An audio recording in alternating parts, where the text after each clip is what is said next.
Assalamualaikum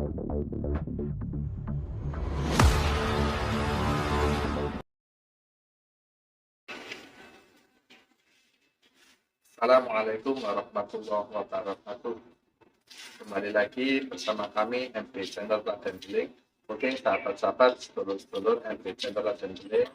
Alhamdulillah, kali ini kita berada di salah satu makam, yaitu makamnya Sunan Cendana atau Syekh Zainal Abidin yang berada di Kecamatan Kuanyar, Kabupaten Bangkalan, Madura. Siapakah beliau? Mari kita telusuri bersama-sama, tetap di MB Channel Raden Beling. Sallallahu alaihi Nabi Muhammad.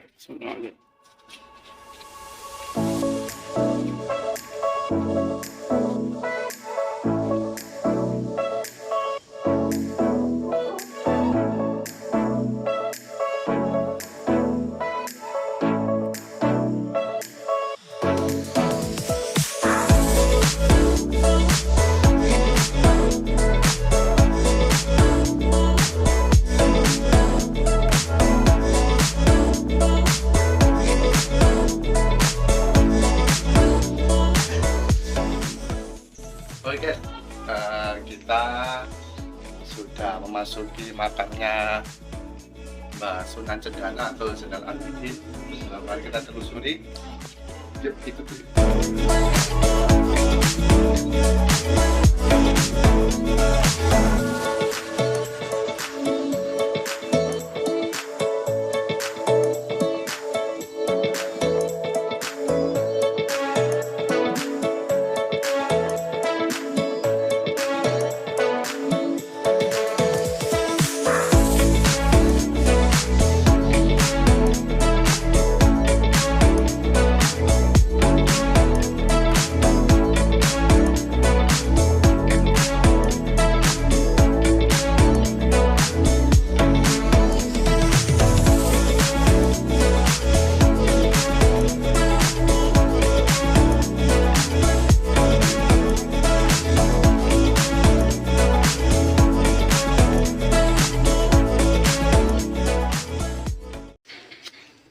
Assalamualaikum warahmatullahi wabarakatuh.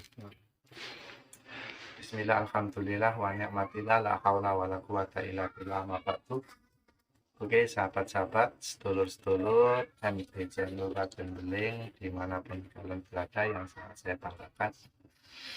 Alhamdulillah, kali ini kita diberikan kesempatan berziarah atau berkunjung di makamnya Syekh Zainal Abidin atau yang memiliki julukan Mbah Sunan Cendana,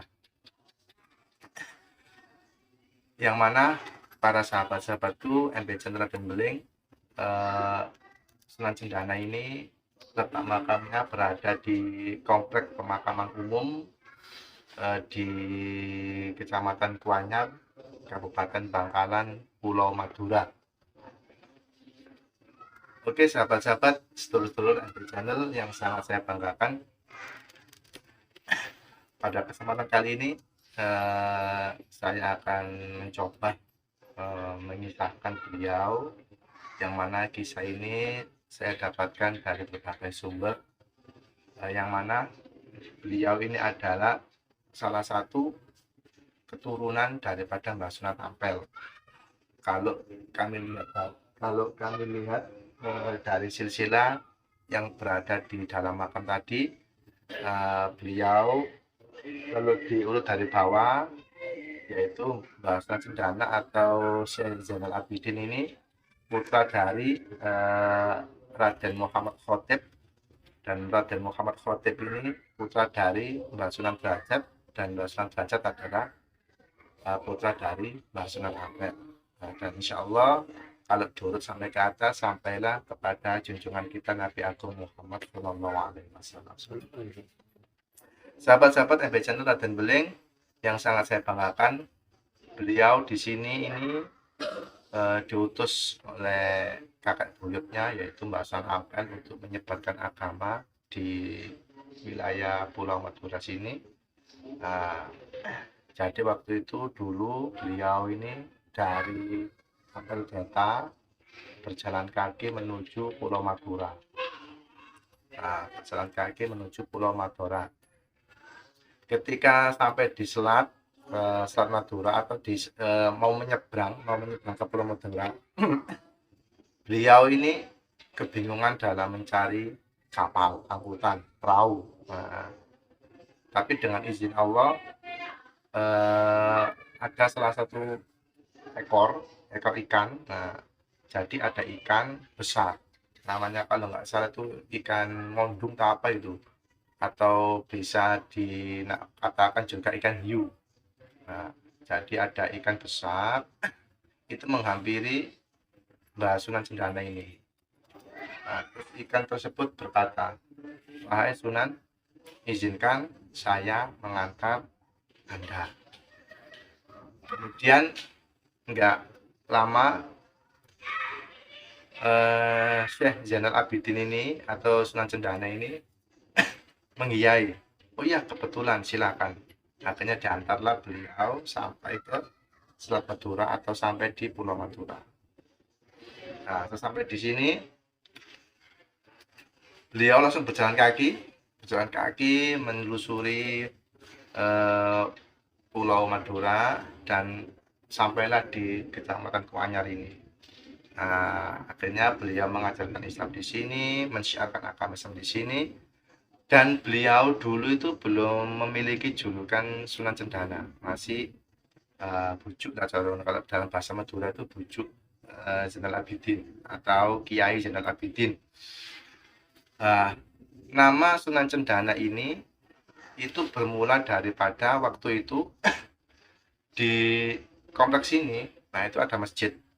Kan waktu itu mungkin masjid tersebut itu sudah dibangun atau dibangun Mbah Sunan Cendana, saya nggak tahu, wallahu alam. Tapi yang jelas kalau informasinya saya terima itu di daerah sini itu ada masjid dan masyarakat sekitar ini membutuhkan beduk. Nah, membutuhkan beduk untuk dipakai untuk memanggil waktu azan. Nah, menandakan waktu azan, waktu sholat. Nah, kemudian masyarakat sekitar itu bingung, beduk kan dari kayu. Akhirnya sekitaran masyarakat atau masyarakat sekitar ini berkeliling di daerah yang ada masjidnya tadi mencari kayu besar. Dilala dengan kuasa Allah, ono kayu gede. Ono kayu gede.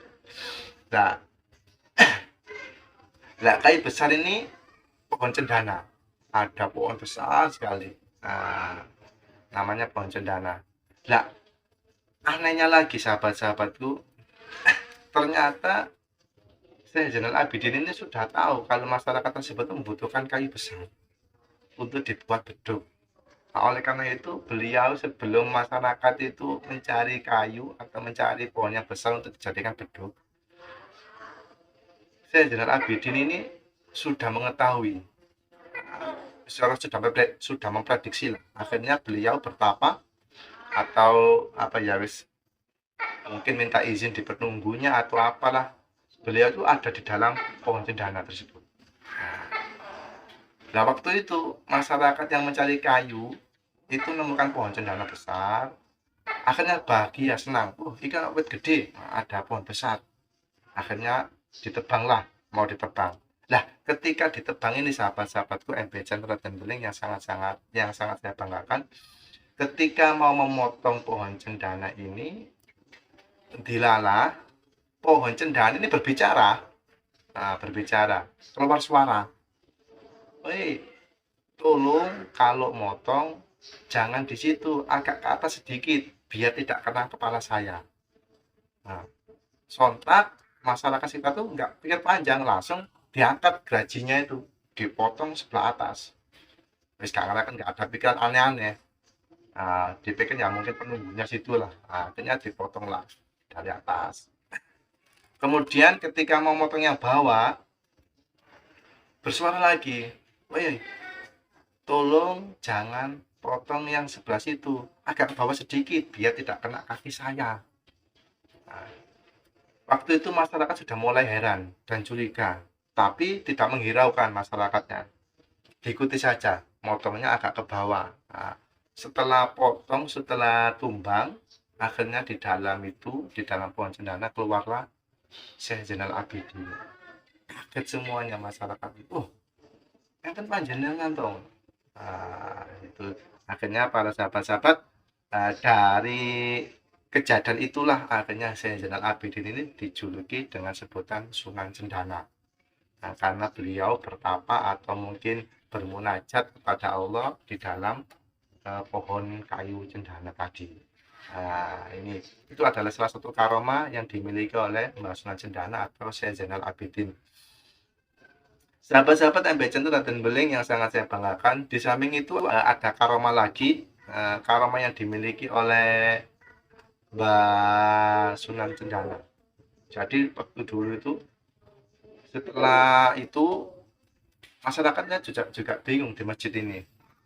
Mau wudhu tapi air yang ada itu karena ini kan cedak pantai, cedak laut, akhirnya airnya kan asin. Airnya asin, terus bingung ngomong nang Mbak, piye iki? Syekh, katene wudhu tapi banyune asin. Ngomong gak enak wudhu banyu asin. Akhirnya mencari sumber gak menemukan. Akhirnya Mbak Sunan Cendana tadi mengambil tongkatnya terus ditancapkan gitu. Nah, tongkat daripada Mbak Sunan Cendana ditancapkan, celup, keluarlah air.